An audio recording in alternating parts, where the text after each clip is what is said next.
A police officer was fired for apologizing to an Army sergeant. The incident escalated in a nearby cafe when the officer and sergeant argued over a misunderstanding.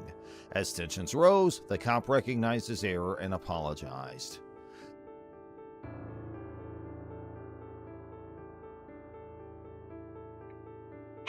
Hello.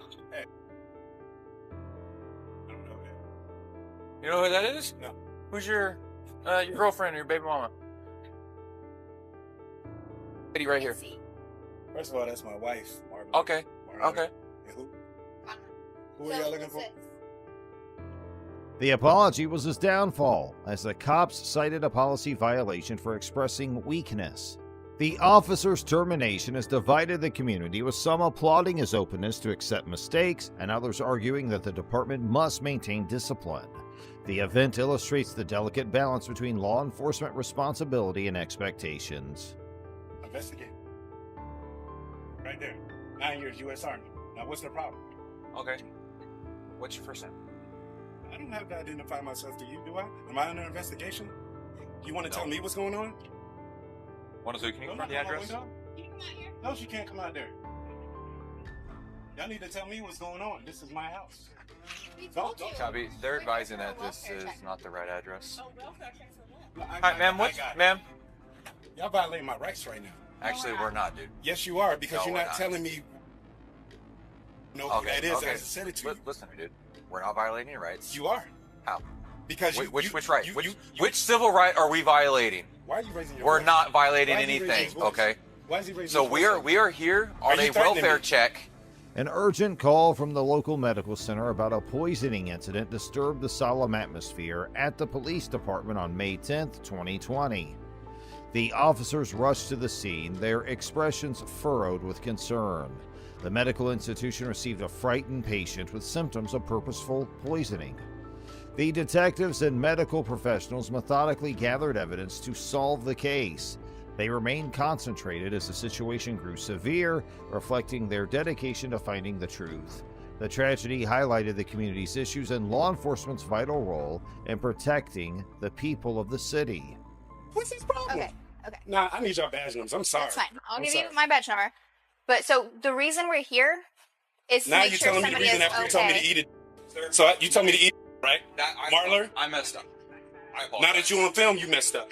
So you haven't violated any of my rights. No, the sir. first thing you said to me coming here was, So, is sir. that my baby mama or my girlfriend? Sir, Then he started we raising were his called voice to at call me. from North Bay. Pause. I need your name and your badge number. Officer Conma, 107. Thank you. I need your name and your badge Officer number. Marler 102. And she's at my window. I told you not to go to my window. Close the blinds. Do you have a 14-year-old son? Close the blinds. Hold on, sir. Close the blinds. Sir, do you have a 14-year-old son? Close the blinds. Tiffany Canoma and Cody Marler responded to a distress call at Army Sergeant Sarah Hawkins' home. Arriving at the scene, they found a well-kept suburban home with tension. Alarming neighbors reported loud noises and conversations. As they neared the front door, they glanced around, mentally preparing for anything.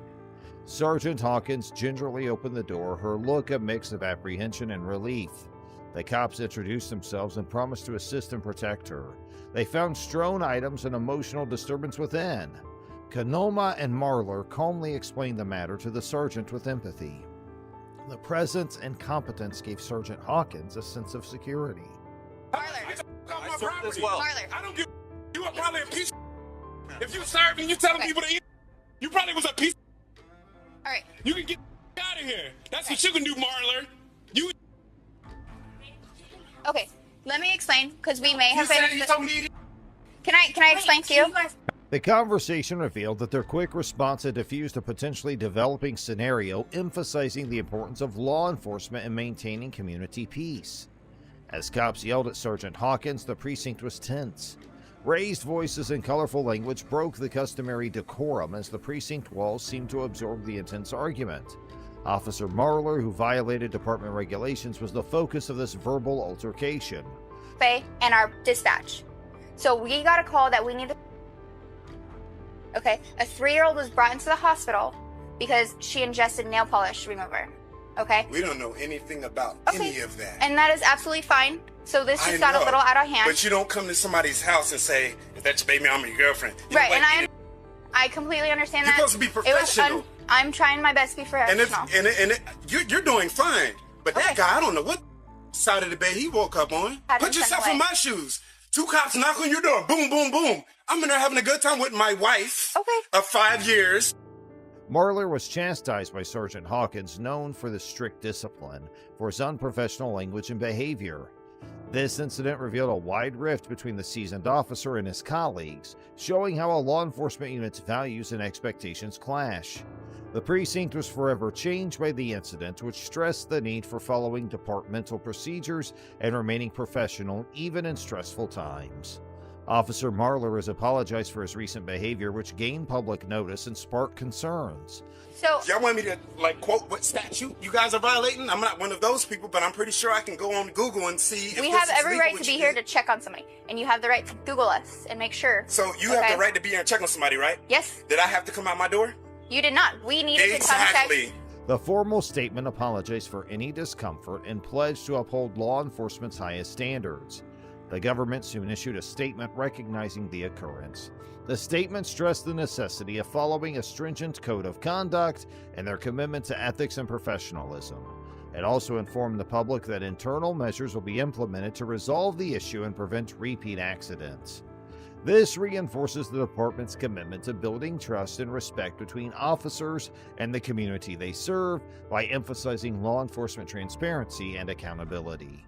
Loveland Police's wrongful arrest of Karen Gardner has outraged the community and beyond.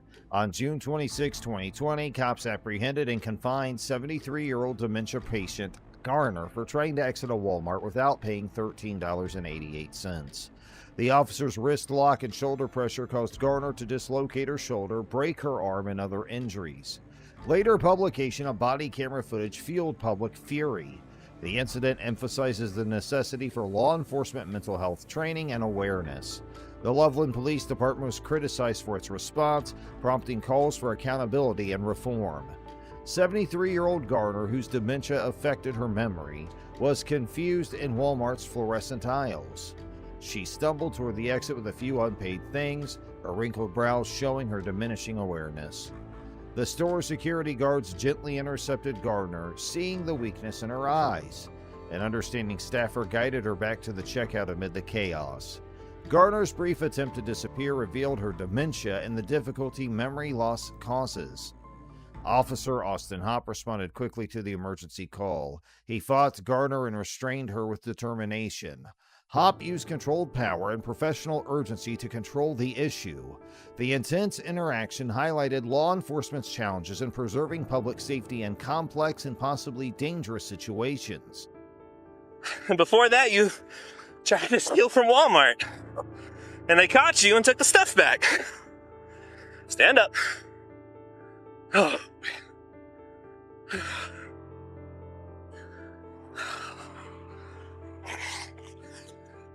I'm not going. Why are you fighting with me? And why are you trying to slip the cuffs off? I'm going home.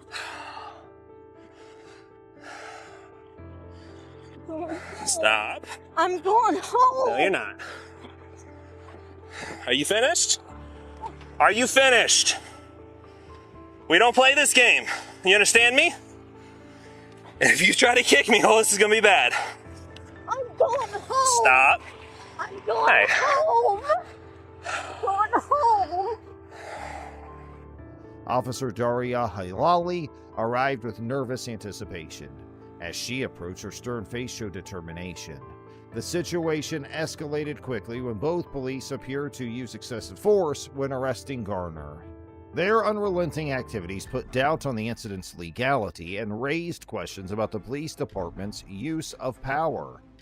They watched in surprise, increasing their concern as the interaction developed, and the tragedy raised important questions regarding police training and responsibility, prompting a reevaluation of public safety practices.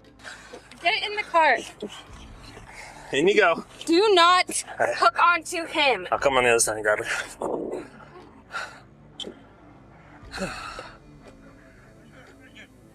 What's that? Where's your sergeant? Who's my sergeant? Yeah. Okay, well, first, I can tell you that. Sergeant Metzler. He's at the police department. You can go talk to him if you have an issue. Yeah, give me your car so I can put a report. Okay. I see you there, how you throw the little kid. Little kid? Well, I don't know. He's not a little kid. And this is what happened. He was just walking, and I see you how you grab him. Stole from Walmart. Officers ignored mental health regulations when treating Gardner. Their unwillingness to recognize Gardner's condition violated vital policies protecting vulnerable people. A regretful and avoidable escalation occurred due to her mental illness being ignored. Law enforcement might have avoided this tragedy with better training and mental health knowledge, underscoring the need for better awareness and protocol when dealing with mentally ill people. After the disturbing occurrence, Loveland settled with Gardner for $3 million. Whole situation, that's the thing. Yeah, you know, but it's like... But knowing the situation, do you feel differently now? Oh, yeah. But that's you know, it. like seeing it from there, that guy just walked in. Yeah, I get that. I get that. So when I went to go grab her and talk to her, she started running, leaving, pulling away from me, trying to fight me. Well, that's the thing. I didn't see her running, you know. Exactly. So before you go to a snap judgment, you gotta get all the facts. But right here, she wasn't running. I get that. I see her walking right there. You pull over. I gotta deal with this. You hang tight, okay? Get your feet in the car. The city's decision shows its commitment to restitution. The settlement honors Gardner's experience and takes accountability and justice forward. This shows the power of fairness and transparency in difficult situations.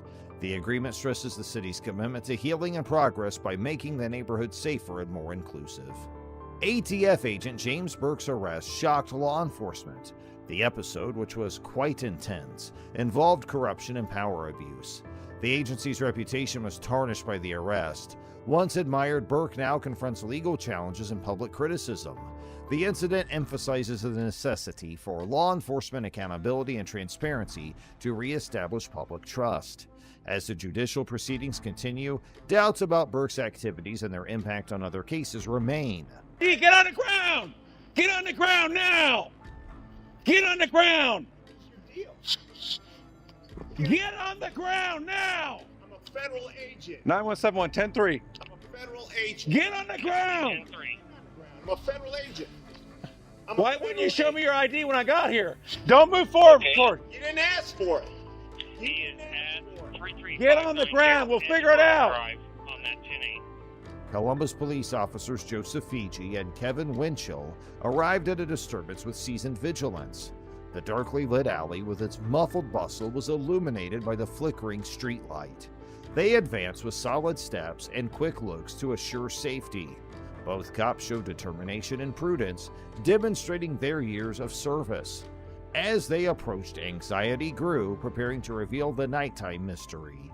Agent Burke automatically reached for his federal badge as he stepped forward to assert his authority. Officer Fiji's gruff voice ordered him to the ground despite his clean suit and confident posture. Burke's jaw tightened as he analyzed the situation, his badge gleaming between the need to show his credentials and the officer's demand. His eyes flickered before he complied, a planned move to diffuse the conflict and balance power and cooperation. Federal and local law enforcement jurisdictions are different yet linked. The FBI and DEA have jurisdiction over cross-state matters in federal legislation. They handle terrorism, organized crime, and narcotics trafficking. Police and sheriffs in counties and municipalities address crimes within their boundaries. Law enforcement requires collaboration between various institutions to ensure public safety while respecting their authority and legal frameworks. Agent Burke's defiance changed when Officer Fiji, resolute and determined, led with a charged taser. The car! Why would you make us do this? I didn't want you to. I wanted to. Wait. No, you knew what you were doing. Sir, calm down. Relax. Sir, hey, guys, please, just talk to me for 1 second, please. Get in the car and we'll talk later. Sir, wait. You had your chance. No, I was trying to give you my creds. You didn't let me show them to you. You never once tried. I did. Get in the car. Wait. Now! Have a seat. Please, wait, I gotta breathe. Okay, please, sir, let me breathe. Sit down and breathe. Let me breathe. I have a medical condition. We're gonna get air to you. Get your legs in. Get your legs in. We're closing this door. Sir, get your legs in. I need air. Sir, please, call an ambulance. I'm asking for an ambulance. We got a medic coming. Get in the car. Officer Fiji's vigor and determination seemed to melt Burke's resistance. Tense expectancy lingered before Burke's determined posture broke free. Burke's submission was unavoidable due to the overwhelming force. The scene was filled with relief and submission as the taser stopped, ending Officer Fiji's determination and Agent Burke's defiance. Agent Burke reportedly conducted a firearm follow-up at the scene. The Bureau of Alcohol, Tobacco, Weapons, and Explosives, or the ATF, enforced federal weapons, explosives, arson, and alcohol and tobacco trafficking statutes in this case. The ATF's role assures strict firearm distribution and use regulation. As the operation proceeds, Agent Burke's involvement and the ATF's goals will become clearer, revealing their efforts to protect public safety and federal regulations. The complainant's unwillingness to open the door reflected their Fourth Amendment attitude. They refused the authorities' admission request, citing the Constitution's ban on unreasonable searches. This principled approach highlighted the fragile balance between individual liberty and police enforcement. As anxiety rose, the scene captured the spirit of the Fourth Amendment, demonstrating the importance of private rights in a security-conscious culture. The stalemate reminded citizens that democracy relies on their vigilance in maintaining their constitutional rights. Agent Burke sued Columbus officers federally for excessive force and injury. The lawsuit alleges that cops used excessive force and caused significant harm during a recent incident. Burke, a devoted law enforcement officer, argues the cops' actions were unnecessary and civil rights violations. Burke's situation epitomizes police misconduct and accountability debates. As the judicial procedures progress, attention shifts to law enforcement practices and the national debate on police use of force. In this case, a Good Samaritan's act of helping a crash victim resulted in his arrest by a police officer, leading to a significant lawsuit settlement.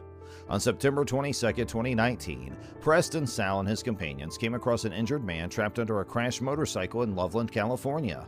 Mr. Sal and others rushed to assist the victim while emergency services were called. Officer Paul Ash from the Loveland Police Department arrived on the scene and began questioning Mr. Sal about the incident. Although Mr. Sal cooperated and provided information, Officer Ash insisted on further questioning and asked him to step away from the scene. However, Mr. Sal exercised his right to remain silent and refused to speak to Officer Ash as he was not a witness to the incident. Officer Ash, without legal authority, threatened Mr. Sal with arrest for obstruction if he continued to refuse. Under Colorado law, Mr. Sal's actions did not constitute obstruction. Where is the bike at?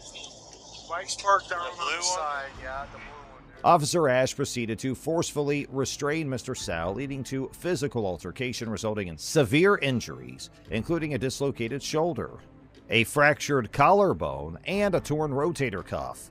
Despite knowing that Mr. Sal had no involvement in moving the motorcycle, Officer Ash still insisted on questioning and arresting him. Okay, you might come and talk to me? I don't know what happened. Well, you pulled the I'm bike not off talking him. to nobody. Really? These guys saw what happened. I did not. If you're not talking to anybody, you can leave. Well, you can leave. No. You're dismissed. We No. can't leave. We can't leave. I'm not leaving. Okay, then come and talk to No, me. I'm not going to come talk to you. After the incident, Officer Ash's body camera footage revealed that another bystander had moved the motorcycle. I'm not going to come talk to you. Police officer, man. Just... I know. Did you but I'm pull not the gonna come bike? talk Did to you him. pull the bike I'm off not going to him? come talk to Okay, him. that's... Did you pull the bike off him? I did not. Okay. You just told me It you has did. nothing to do with me. Okay, you're free to leave. Yeah, you're free to leave. Confirming Mr. Sal's innocence. Paramedics on the scene examined Mr. Sal and recommended his immediate transfer to the hospital. He later underwent shoulder replacement surgery and experienced persistent pain. What's his name? Preston. Preston what? You got an ID on your boss? I need an ID now. Okay. 177. I got an uncooperative witness. Come on over here. I need to talk to you. Constitutional right. No, I need to I talk don't want to talk to you. You have to talk I don't want to to talk. No, I don't. Following the incident, Mr. Sal filed a lawsuit against the officers involved, alleging violations of his constitutional rights. The city of Loveland acknowledged that Officer Ash had violated department policies, but did not disclose any disciplinary actions taken against the officers. I don't have to talk to anybody. Okay, either I you're don't gonna have to sit talk to here and anybody. talk to me, No. we'll just have a short No, conversation, No. or I can I arrest don't you have for to. obstruction. No, you're not. I'm not obstructing You anything. You're right here. Okay. I'm not obstructing that. Sir, yourself, you need to talk to me. I don't You're need to talk to obstructing you. an investigation. I'm not obstructing You are anything. under arrest for obstruction. I'm and not for obstructing it. resisting. I want to talk to your fucking supervisor. You're here? Yeah. I need statements from the guy in the blue plaid shirt, Okay. the guy in the black Eagles thing. Okay. He was the one who moved his bike over there, or was moving Okay, it. the Eagles jersey moved it over there? Yep. Okay. Ambulance ain't taking me? Nope. Since you're in custody, you're gonna go with me. Okay? Well, I don't know why I'm in custody, So here's what we're gonna do, okay? I'm not Okay. Perfect. So let me explain to you what we're gonna do, okay? Good, man. My shoulder's fucked up. There's no reason that to be out. slammed to the ground. That's all I know. So let me explain to you what we're going to do, okay? You'll be here too. My shoulder's fucked up. There was no reason that out. Slammed to the toe. That's all I know.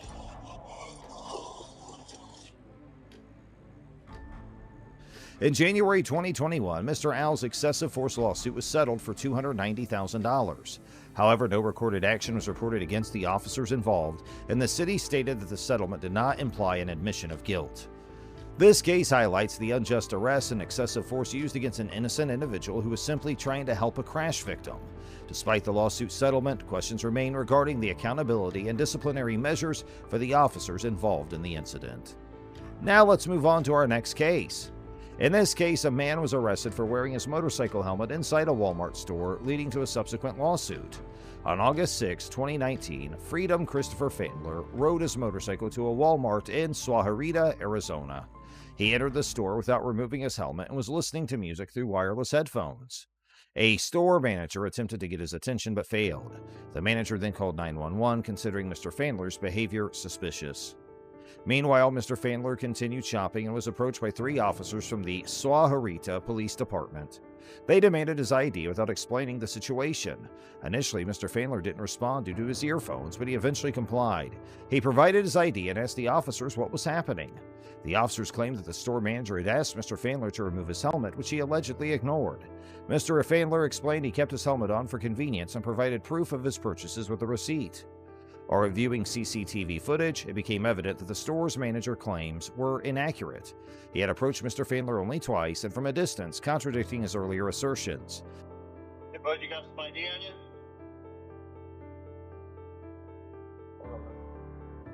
Yeah, some ID on you. Sure.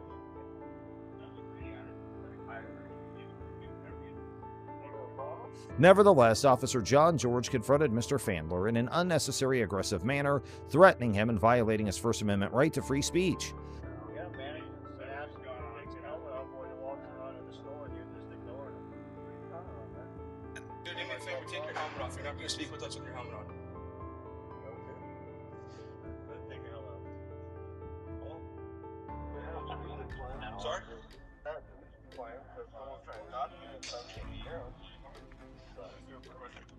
Would you make a purchase? Yeah. That's fine. Dropping everything, man. Yeah. Mr. Fandler chose to remain silent after Officer George's behavior. So he said that he had music playing in his helmet. I walked right up to the right up top of you right now. Stood right there. Okay. So did you see the manager basically walk up right to your face and ask you to take off your helmet? How did you not see that? I saw him talking, but he's got a headset on. I'm standing right next to you. Right next to you. I came up and I said, sir, I thought you were going this way. I didn't hear you. I said, stop. I followed you halfway throughout the store. Let me ask you something. What's the purpose of keeping the helmet on? It's just faster to get to work, man. Like I said, I'm on my way to work. Where do you work at? Work at Jim Click. Right Okay. there. So you walk through the store, what'd you buy?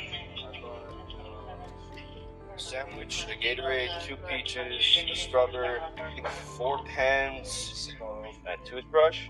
Despite his silence, the officers and store manager continued questioning Mr. Fandler. Eventually, the officers arrested him for disorderly conduct, and he was detained for over 17 hours before the charges were dropped. So you keep the helmet on, you walk around, Yeah, I do that grab at all the this Safeway, stuff. I go to the other Safeway, I go Fry's. Except for when I go to the bank, I've never had any issues where it was like take it off or a sign saying that you need to have it off. And like I said, That's why the manager asked you to take it off. like I said, I didn't hear him. I had music playing throughout the Okay. street.